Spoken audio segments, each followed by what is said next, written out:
scenes already this year in your regional. What's your thoughts on seeing them again? Yeah, well, it's in watching the show, lots of great regionals. I mean, tremendous competition spread out throughout the entire 64 team pairing. So you know you're going to be engaged in a competitive tournament. Ours is certainly competitive, as you mentioned, with our familiarity with Oral Roberts, having played them twice, Dallas Baptist twice, and then Washington, a team we don't know quite as much about, but obviously they were competing in the Pac-12 race, you know, all the way to the very end. So very good tournament for sure. Definitely have some familiarity with those ball games. They were played at midweek, so you see each team's midweek pitching alignment, and in this particular situation now you'll see the weekend alignment, which is a little different. So we'll go to work today on refreshing our memory and start lining up our game plan. But I think it's a great regional. I thought the whole show was highly interesting to see just how many good teams we'd come across. You know, you see Vanderbilt and Arkansas there as national seeds, and we opened up our season against them in the first 3 games. You just look at who you played across the entire season and how it all played out. It's interesting to see. You know, we saw a lot of good baseball teams and played in a great conference to prepare us for this. So I'm excited. I feel good about it. Thankful that we're at home hosting. Proud of our team for having earned that. I think that deep run in the conference tournament is what got us there. And so the magic that the kids put forth as a team to believe in themselves and fight through the loser's bracket was very meaningful. When you talk about being at home and the importance of that, what have the last 2 weeks been like for this team? You guys been? We've been on the road a lot, and I think in some ways it's been wonderful because it's brought us very much closer together. I think back to just some of the bus rides and some of the fun we've had together, and the hotel time and the meals and the moments, and that's where teams can. I've seen teams galvanize and come together in a way that makes them hard to stop, and then on other occasions it can sometimes break a team down, but this team has handled it wonderful. And we've had a lot of fun together, and we've built some real momentum and some joy in that experience, and so I think it's been a blessing for us to have taken on that, that stretch. The projections had you all over the place. Were you surprised by 11? What were your thoughts on the 11 seed? Yeah, I didn't really. Didn't care? I mean, I don't even have a password to read some of the projections, so I don't know. I didn't know where we would fit in that regard, but I know the way we played down the stretch really elevated, I think, not only our overall resume, but the way we were perceived as a team. And, and watching the way that played out, I think that was a pretty accurate job, a tough job that they had, but a good job. A lot of good baseball teams this year. I've never seen so much parity across all seeds in a 14 tournament. It's just a lot of good baseball teams. So I think it was fair. I mean, I have no complaints. Josh, you used that word perceived. I mean, do you think the perception of the Big 12 was fair in your eyes with the seeding? Well, so the one team that I think we all thought was a real candidate to get in was Kansas State. They were left out. Is that correct? Otherwise, we would have had 6. Is that accurate? Yeah, 6 went in, 7 were projected in. Yeah. That's disappointing for them. They had a really good team. I have a lot of respect for their team, and certainly having played them with just 2 weeks remaining in the conference, they were competing for first place in the league going into our series, much like we were. So I'm disappointed for them that they would carry such a good conference record that deep into the season and get left out. But that's a tough thing. I'm sure their players and coaches are probably hurting a little bit today in a big way, but a lot of respect for their ball club. Do I think the Big 12 gets the respect it deserves? Certainly from those inside of it, yeah. We have a lot of, you heard our kids' reaction. They competed fiercely across the field against a lot of good baseball players, and when they see where their opponents are going, they have mutual respect for the kids across the field. We played a great team last night in TCU. We battled a Texas Tech team all day Saturday that we know could go to a regional and win, and you could say that about every single ball club that is getting a chance to advance. So that's one of those things as a conference, we just got to keep plugging away, keep grinding and have success, and keep doing things on our scheduling that put us in a good position come this particular day again next year. What did your pitching staff show you last week? A lot of courage, a lot of growth, a lot of development, big strides from numerous guys. guys that took on moments in the last week that earlier in the season may have been a little bit big for them. They slowed them down, handled them like champs.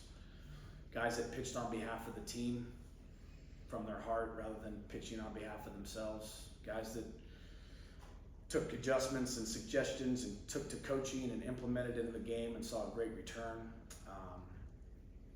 A lot of depth as far as just the number of challenges and games that we encountered. And pretty cool story last night, Riley Taylor getting to touch the mound for his first time in a 5-year journey. So I saw a lot of things, many of which I'm very proud of, and I'm super appreciative, in particular to Ben, to take the ball last night and try to stabilize and give us a chance to win a conference tournament championship. It's a tough ask, and it's a tough game to play, and I just appreciate the way the guys kind of rallied and embraced and took on the challenge head on and said, let's go. And I really appreciate that about the way they have. So I'm very pleased with just how we've put together things over the last couple of weeks, really the growth of our pitching and our team in general over the past, 24 games. I think we, 18-5 or something to that extent. I don't remember the exact record, but I know we've had a nice stretch of baseball here, dating back to that little tough 5-game stretch where we were fighting. The West Virginia game on a Sunday, looking back, was a pivotal turning point for our team this year, and what we've done behind that's been very positive. So yeah, I'm proud of the kids. Josh, what do the next couple days look like building up into this as you're coming off such a grinding tournament? Yeah, well, most important thing is the kids get rested. We have a great way now of being able to judge how their bodies are moving through science, and with some devices that measure their recovery and to what extent their bodies are being taxed. And we had some guys redline as far as pushing their bodies to their extreme limits on Saturday. That's a real thing. You can measure it now. So our biggest thing now is to let them rest and recover. Hopefully they get a good night's sleep. Hopefully being at home makes them feel refreshed. The excitement of what was just announced immediately invigorates your mindset and your energy and your competitive spirit and all that. So it gets a real shot of adrenaline because you know what your next challenge is. But it'll be a limited number of steps and movements to prepare ourselves to play. But it'll be important that our minds are right and our energy is high. And I can count on these kids. I trust them. They'll do what's necessary. So a lot of work for the coaches, albeit not as much. With 2 teams, you have some work already done on. But just a good rest and recovery period of time here, and then get back at it.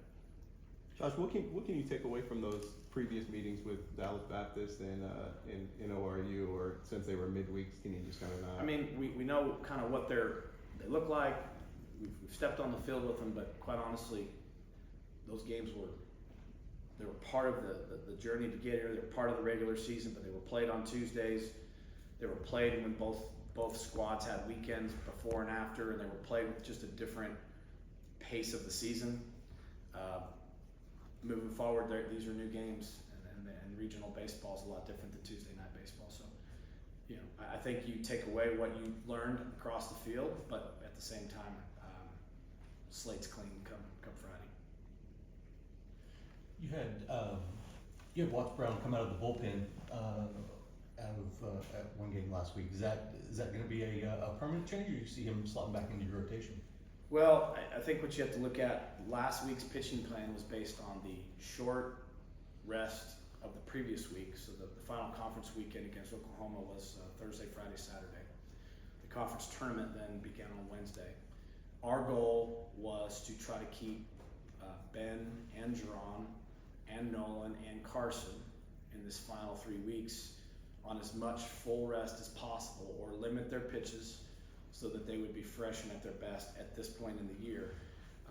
It made the most sense for Jerron to pitch in the conference tournament in relief in game 2, being that it was a must-win game, where his pitches could be limited maybe to 40 or 50, knowing he didn't have full rest coming off the previous outing.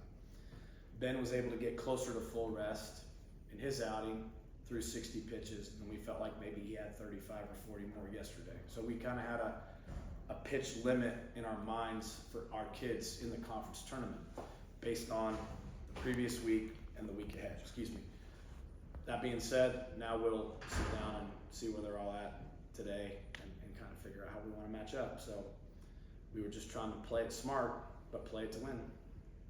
Along those same lines, how valuable can an arm like Nolan be, where you've started him now, you've used him as a closer, he can fit a variety of roles for you guys? Well, crazy valuable because not only is he versatile, but he's very highly skilled and talented. So yeah, I mean, all these guys matter. To win a tournament like this, everyone will do their job, and they'll do it well.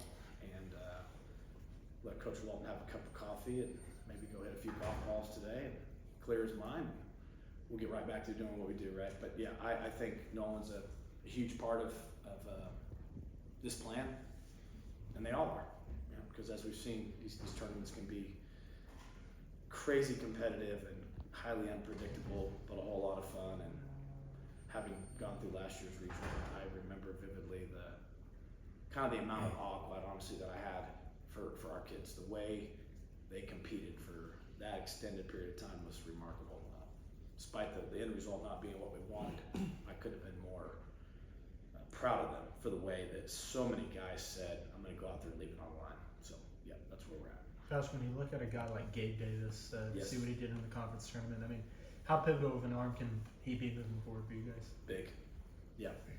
A lot of growth in that young man from the start of the season when he pitched his first college inning on Globe Life's mound on a Sunday against Arkansas. And game 3 of the season, I think we got beat about 18 or something to 2 or nothing or something. And his knees were shaking.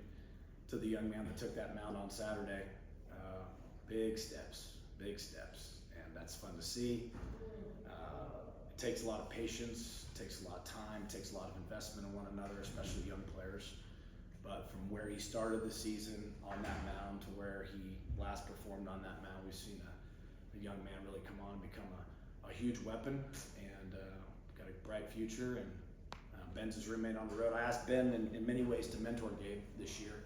I thought he could be a great role model for him. And so those 30 some odd games on the road and all those nights in the hotel and that young man staying with it, he's become a real big piece of our team now, and it's a great story. Some of the technology you were talking about in monitoring guys, does that impact how you use your or can manage your two-way guys like Binge and Oh heck yeah. You got to be super mindful. I mean, passed a lot of both those guys, and Nolan missed time with his injury, and tried to be real careful bringing him back. It's super tempting to just fire him back in there again and act like it never happened. But the number of steps the kids took on Saturday over the course of that, plus the ball games played leading up to it and behind it. It's a turf surface there. It's a little different on your feet. You got guys throwing the baseball, high rate of speed, and sprinting and hitting, and just a lot. I mean, between what Carson and Nolan, what those two kids do as two-way players, you have to be mindful. So yeah, I try to be mindful of that all the time. Absolutely. Josh, not to go too deep down that rabbit hole, how does that technology work? Well, I think if you just look at, a lot of people, what do they call them? Let's call it whoops. What do they call them? Little bands that you wear that how you recover, how you rested, all that stuff. I'm not obviously a triathlete or necessarily a picture of fitness, but those that are, and our trainer and our strength coach do a great job of keeping me informed, and they'll tell me, hey, they're spent, we need to pull back, and I listen to them every time. Or hey, they're doing great, they're handling this great. Or hey, today'd be a great day to back off the gas a little bit. This is where they're at. We can measure them and the way they perform in the jump pad in there, and all the different technology our guys use to take care of the kids. So I listen to those things because I think it helps me understand something that maybe I can't see with my eyes, what's going on with just the amount of energy, and then how the kids are sleeping and how they're waking back up and how much recovery they're getting. So yeah, you're trying to always learn as a coach how to use your resources. Anything else?